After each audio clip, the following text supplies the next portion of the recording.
ये है Kawasaki ZX-10R की एंड सामने है Kawasaki ZX-10R। ये वाला मॉडल 2021 का है जो रिसेंटली लॉन्च हुआ है BS6 engine and euro 5 norms के साथ 2 कलर में लॉन्च हुआ है, ग्रीन एंड ब्लैक वाला मॉडल सेम ZX-10RR के विंटर एडिशन के जैसा ही दिया गया है। एक शोरूम प्राइस है 14,99,000 and almost 17 lakh on road price पड़ेगी। ज़्यादा डिटेल्स जानने के लिए आप Kawasaki डीलर से कांटेक्ट कर सकते हैं। Kawasaki ZX-10R cheapest litre class bike है अभी इंडिया में एंड मेरे हिसाब से मोस्ट वैल्यू फॉर मनी भी है। बहुत सारे अपडेट्स इसमें दिए गए हैं but only in terms of looks. Features बहुत ज़्यादा पावर और परफॉर्मेंस में कुछ चेंज नहीं किए गए हैं। 2020 और उसके पहले वाले मॉडल्स ज़्यादा गुड लुकिंग था। इसका लुक्स किसी को पसंद आएगा एंड किसी को नहीं आएगा क्योंकि सामने का जो डिज़ाइन है स्पेशली हेडलाइट का हिस्सा बिल्कुल चेंज कर दिया गया है एरोडायनामिक्स एंड विंड फ्लो को ध्यान में रखते हुए। एंड अब इसमें कंप्लीट LED हेडलाइट दी गई है जो प्रीवियस जनरेशन में नहीं थी, पुराने वाली जो ZX-10R थी उसके अंदर नहीं थी। बाकी लुक्स में सब कुछ ऑलमोस्ट सेम ही है फ्रंट के अलावा। थोड़ी बहुत स्टिकरिंग भी चेंज की गई है। सामने की तरफ विंगलेट इंटीग्रेटेड दिए गए हैं हेडलाइट्स के लेफ्ट एंड राइट साइड में। जो टेल कवल है उसमें भी स्लॉट्स दिए गए हैं। एरोडायनेमिक्स एंड विंड ब्लास्ट को ध्यान में रखते हुए विंड स्क्रीन को भी थोड़ा इंक्रीज कर दिया गया है, बढ़ा दिया गया है। वैसे भी लीटर क्लास में लुक से ज्यादा मैटर करती है परफॉर्मेंस, पावर, स्पेशली जब आप रेस ट्रैक पर लीटर क्लास बाइक को लेके जाते हो। ये 10R प्रोड्यूस करती है 203 PS एट 13,200 RPM पर एंड इसका जो टॉर्क है वो है 114.9 Nm eight 11,400 RPM। Engine BS6 complaint है, DOHC सेटअप है, 16 वॉल्व्स इनलाइन 4 998 सीसी का liquid cooled fuel injected engine है एंड इंजन एंड ऑयल की कूलिंग के लिए इसमें आपको रीडिजाइंड ऑयल कूलर दिया गया है जो भी आपको दिख रहा होगा नीचे।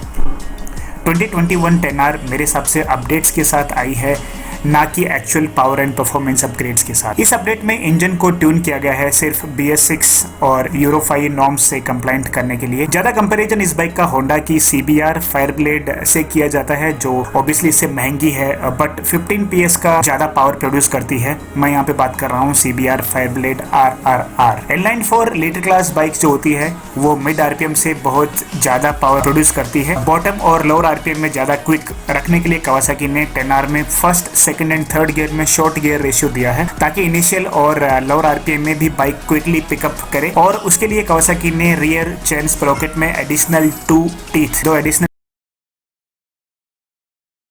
नहीं बल्कि मिड रेंज में भी 10R ज्यादा क्विक रहेगी। इसके एर्गोनॉमिक्स एंड सीटिंग पोस्चर की वजह से 10R कॉर्नर्स में बहुत इजीली पुल करती है एंड ओवरऑल जो वेट है बाइक का वो है 207 किलो का। इस बाइक का सही से मजा आपको लेना है तो आप इसको रेस ट्रैक पे लेके जाइए, तभी आपको पता चलेगा इसका कमाल।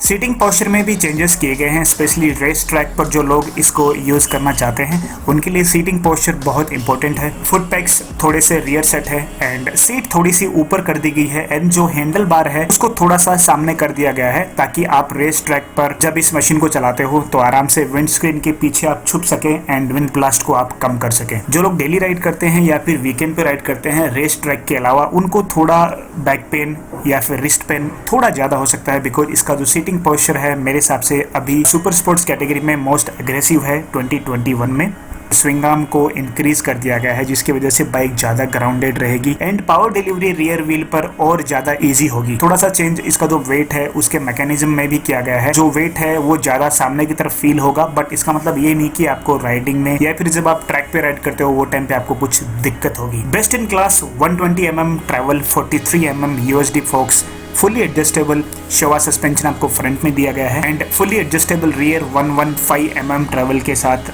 शोवा मोनोशॉक सस्पेंशन आपको दिया गया है पीछे की तरफ। पावरफुल बाइक्स को रोकने के लिए पावरफुल ब्रेक्स भी होना जरूरी है। 10R में ABS के साथ ही साथ dual semi floating 330 mm Brembo disc brake दिए गए हैं फ्रंट की तरफ एंड रियर में आपको ब्रेम्बो M50 220 mm का सिंगल डिस्क ब्रेक दिया गया है। ऑनगोइंग फीचर्स जैसे कि traction control, launch control, riding modes, new 10R में आपको क्रूज कंट्रोल भी मिलता है। अब आप लोग ये सोचोगे कि सुपर स्पोर्ट्स बाइक में कुछ सेंस बनता है क्या क्रूज कंट्रोल देने का? Yes, it make sense. जब आप हाईवे पे लेके जाते हो सब लोग तो उसको ट्रैक पे लेके नहीं जाते हैं, तो कुछ लोग हाईवे पे चलाते हैं, कुछ लोग कभी कभी लॉन्ग राइड भी करते हैं, तो वो टाइम पे थोड़ा सा बैक पेन आने लगता है, तो उस टाइम पर थोड़ा रिलीफ मिल सकता है अगर आप क्रूज कंट्रोल यूज़ करते हो। तो लेफ्ट साइड में आपको क्रूज कंट्रोल का बटन दिया गया है, सिंगल टच बटन आपको दिया गया है, तो थोड़ी बहुत अगर आपको रिलीफ चाहिए जब आप लॉन्ग राइड करते हो तो वो टाइम पे आप इसको यूज़ कर सकते हो। न्यू 10R में न्यू डिजिटल क्लस्टर दिया गया है, जिसमें आपको 2 डिस्प्ले मोड मिलते हैं। एक ऑर्डिनरी मोड है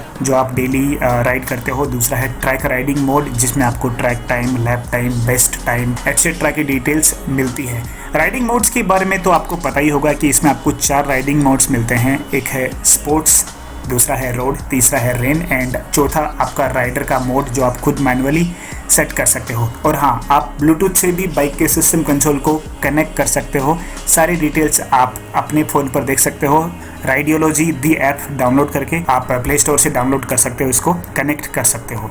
सुपर बाइक वर्ल्ड चैंपियनशिप के अचीवमेंट को ध्यान में रखते हुए 10R के सामने फेयरिंग पर कावासाकी रिवर मार्क के लिए स्पेशल परमिशन दी गई है, जो पहली बार एक नॉन सुपर चार्ज बाइक पर लगाया गया है। सेम आपको जो H2 है, H2R है, उस पे ये लोगो आपको देखने को मिलता है, जो आपको 10R में भी दिया गया है। इसके लिए स्पेशल परमिशन दी गई है क्योंकि ये नॉन सुपर चार्ज बाइक है। अब थोड़ी सी बात करते हैं इसके डायमेंशन के बारे में। इसका जो ग्राउंड क्लियरेंस है वो है 135 mm, इसका जो ओवरऑल वेट है वो है 207 किलो एंड इसकी जो फ्यूल की कैपेसिटी है वो 17 लीटर की 835 mm की सीट हाइट है। फ्यूल सिर्फ आपको 95 प्लस ऑक्टेन फिल करना है, कंपनी ऐसा बोलती है, ताकि इंजन की जो रिलायबिलिटी है वो अच्छी रहेगी।